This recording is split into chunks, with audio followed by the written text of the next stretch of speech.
Alright, magandang araw po sa inyong lahat mga kababayan, Batang Maynila Toits. Bago po ang lahat, gusto ko po muna magpasalamat sa lahat po ng nag-subscribe po sa ating YouTube channel na Batang Maynila Toits. 400,000 na po tayo mga kababayan. Maraming salamat po sa pagsuporta sa ating YouTube channel. At wag po kayong mag-alala dahil hindi po magbabago ang ating mga pananaw, lalong-lalo na dito sa mga issues na hinaharap ng ating bansa. Tatayo po tayo sa katotohanan, ipaglalaban po natin ang tama, at hindi po tayo kakampi sa mga sumisira sa ating bayan, sumisira sa ating gobyerno, at sa mga gustong umagaw sa kapangyarihan. Hindi naman po ibig sabihin ay hindi po natin pupunahin ang gobyerno.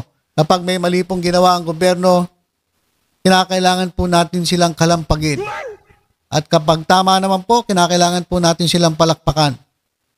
Dahil noon pa man, hindi po tayo panatiko. Kaya maraming salamat po sa lahat po ng nag-subscribe. Road to 500,000 na po tayo. Congratulations po sa inyo mga kababayan. Wala po ang Batang Maynila Toys kung wala po kayo. Maraming salamat po. Okay, so ito, pag-usapan na natin. Chis Escudero resigned. Ayan mga kababayan, yan po ang iba't ibang imahe na nananawagan po na mag-resign. Etong si Chis Escudero. Bakit po siya pinagre-resign? Dahil halatang halata etong kanyang pagpigil para maimbestigahan etong ating Vice Presidenteng si Sara Duterte. Marami na po ang nananawagan. Kahit yung mismong eskwelahan na kung saan siya ay graduate, ay nananawagan po na ituloy nila itong impeachment trial kay Sara Duterte. Ayon po sa mga eksperto, hindi po ito optional. At hindi po ito dapat pagbotohan kung itutuloy o hindi. Ang tanging boto na mangyayari, ang tanging botohan na mangyayari ay doon po sa dulo. Kung iko-convict ba o ipapawalang sala si Sara Duterte. Yun lang po ang pwedeng mangyaring botohan. Pero yung pagbotohan na ihihinto ba, itutuloy ba, katarantaduhan po yan. Hindi po yan ang nasa konstitusyon. Yan po ay hayagang balahura sa konstitusyon ng Pilipinas. Kaya etong si Chis Escudero bilang Senate President, Sir, umpisahan mo na yung impeachment. Ngayon, kung hindi mo kayang umpisahan ang impeachment at hindi mo kayang tayuan ang iyong mandato sa konstitusyon, dahil marami nagsasabi, ito naririnig ko lang, takot ka daw kay Sara Duterte. At marami rin nagsasabi, ayaw mo. Bakit? Dahil gusto mong manatili dyan sa pwesto mo bilang Senate President. Kapag ganyan, hindi mo kayang panindigan ang mandato sa iyo ng taong bayan, mag-resign ka na lang. Dahil sabi nga ni Tito Sen, ikaw, Chis Escudero, ay hindi ang Senado. Ikaw ay presiding officer lamang. Hindi ikaw ang masusunod. Ang masusunod ay ang konstitusyon. Ito mga kababayan, simpleng paliwanagan. Panoorin natin ito. Dito, napakasimple lang kasi. Bakit nyo parang pinapahirap nyo pa ang proseso? Bakit nyo ini-stress ang taong bayan? Nagagalit na tuloy ang taong bayan, oh. Kung itunuloy mo yan, wala na sana nga panawagan ganito. Halos lahat gusto ka na mag-resign, eh. Galit na galit sa iyo ang taong bayan, Chis Escudero. Ito, panoorin natin mga kababayan. Napakasimpleng talakayan. Hindi naman kinakailangan sobrang galing mong abogado at ikaw ay magpalusot kung ano-ano mga sinasabi mo. Hindi naman kailangan yun dahil napakasimple. Yung salitang forthwith nga, napakasimple. Ano yon? Mas matalino pa. Meron ako napanood mga kababayan, mga estudyante, tinanong ano ibig sabihin ng forthwith. Etong si Chis Escudero, hindi ata naintindihan O gumagawa siya ng sariling interpretasyon ng forthwith. O sa sobrang talino, baka nabuang na itong si Chis Escudero, kaya meron na siyang sariling interpretasyon at ang feeling niya, siya ang masusunod. Hindi pwede yan, Cheese Escudero. Galit na sa'yo, taong bayan, oh. Mag-resign ka na daw. Dahil wala kang kwenta, sa totoo lang. Ito mga kababayan, tingnan niyo yung caption, oh. Correct, resign daw, Cheese Escudero. Sayang pa sahod namin, kalaki-laki sa inyo. Resign kayong lahat dyan na ayaw matuloy ang impeachment trial ni Sara. Sa kanya na kayo magtrabaho, period. Okay, pakinggan natin ito, guys.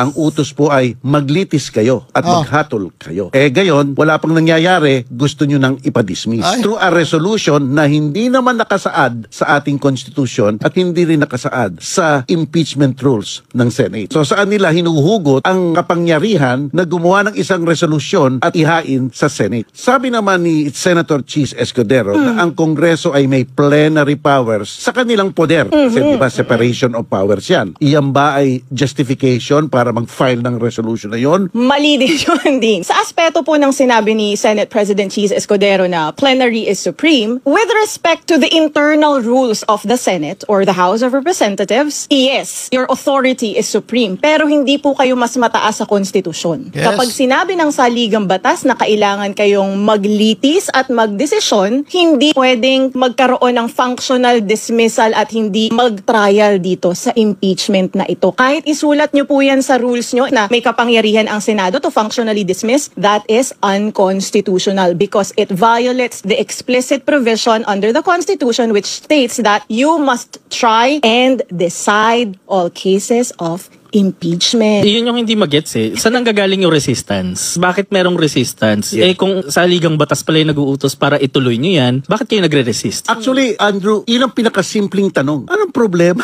Oo.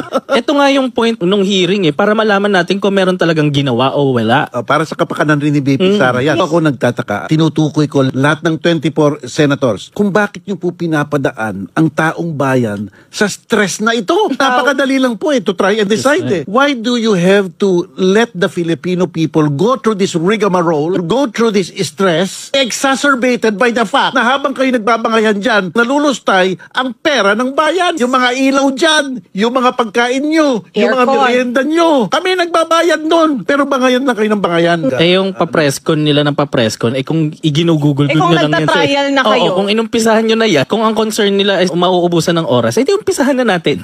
Kesa nagdadrama tayo dito. Napakahirap bang intindihin ng mga katagang to try and decide? Mahirap bang intindihin yon? May komplikasyon ba? Napakaklaro. Itong constitution natin, to put it bluntly, sinasakal kayo para gawin yung impeachment. Parang thou shall not kill Basta sinabi nyo pong shall, command yan, utos yan, order yan, hindi po request yan na pwedeng ipapostpone. Hindi to suggestion ng konstitusyon. Inuutusan kayo. Hindi naman sinabi na the Senate may try and decide. Ang sinabi, shall.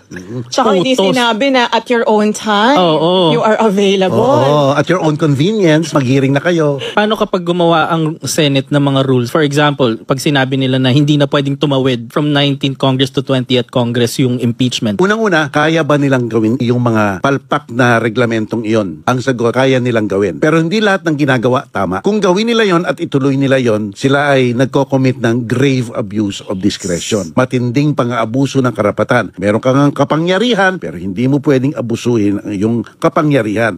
Ang konstitusyon ay ang pinakamataas na batas sa ating bansa. Assuming na may ganyang rule sa ating Senate rules, unconstitutional. Okay, so guys, napakalinaw.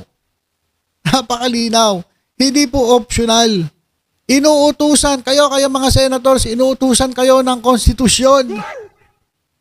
Yung rules ninyo, hindi po yan mas mataas sa konstitusyon. Kasi, eto si Cheese Escudero, puro rules Diba? Lagi niya, rules of the Senate, rules of the impacto, rules of the, ganyan. Puro rules. Hindi po mas mataas ang inyong mga rules dyan po sa konstitusyon. Inuutusan kayo ng konstitusyon. Kapag may impeachment, itry agad. Forthwith, agad-agad. Wala yung kung kailan ko gusto, kung kailan ako convenient. Kaya galit na galit ang taong bayan dito kay Cheese Escudero. Kasi halatang halata. Sa totoo lang, Cheese Escudero, halatang halata ka na. na meron kang sariling agenda, meron kang sariling interes, kaya lahat ng palusot ginagawa mo para hindi matuloy ang impeachment trial ni Sara Duterte. Kaya yan mga kababayan. And by the way, paalala ko lang, meron pong panawagan na tayo po ay pumunta makilahok upang kalampagin ang Senado. I-announce po natin yan, ang pagkakaalam ko, ito pong bago po mag-11. So baka 9, 10, 11. Kasama po dyan yung mga kaibigan nating mga nagmamahal sa ating bayan at gusto ng transparency. Gusto malaman kung saan dinala ni BP Sara Duterte ang milyong-milyong pera na galing po sa confidential fund ng kanyang opisina noon sa DepEd at ngayon po sa Office of the Vice President. Kaya kung kayo po ay may panahon at oras, ay makilahok po tayo. Naku, marami po. Ito, papakita ko sa inyo Ito po, Ito po sa ating screen. Ayan, rally preparations and participants. Was told that preparations for the June 9 to 11 mass action in front of the Senate building has reached feverish pitch. Portable toilets will be installed there. Rally marshals and guides will be assigned. Volunteers will man food and water corners. Medical teams will be assigned too. Rally organizers expect the numbers of participants from a low of 200,000 to a high of 500,000. The available space can accommodate a big number of participants. Tindig Pilipinas is the organizer. Participating groups include Akbayan Party, among the many other groups. By the way, the church-owned Radio Veritas has been asking the Catholic faithful to join the mass action and rally. At hindi lang yan, pati yung grupong Kabunyog ay makikilahok din po. So kung kayo ay may panahon, dyan po sa harap ng Senate building, kalampagin po natin etong mga senador na gustong patayin etong impeachment complaint laban kay Sara Duterte. Kaya yan lang mga kababayan. Ngayon, ikaw, Chis Escudero, kung di mo kayang gampanan na yung trabaho ng impartial, mag-resign ka na lang. Kung hindi ka para sa taong bayan, mag-resign ka na lang. Kung ang pinaglilingkuran mo ay ang mga Duterte, mag-resign ka na lang. Dahil ang kinakailangan naming Senate President ay impartial at sumusunod sa mandato ng konstitusyon at ang pinaglilingkuran ay interes ng taong bayan, hindi interes na pang sarili lamang. Alright, so yun lang po mga kababayan, tutok-tutok lang po dito sa Batang Maynila. Sa iba pang updates, ingat po tayong lahat. God bless po.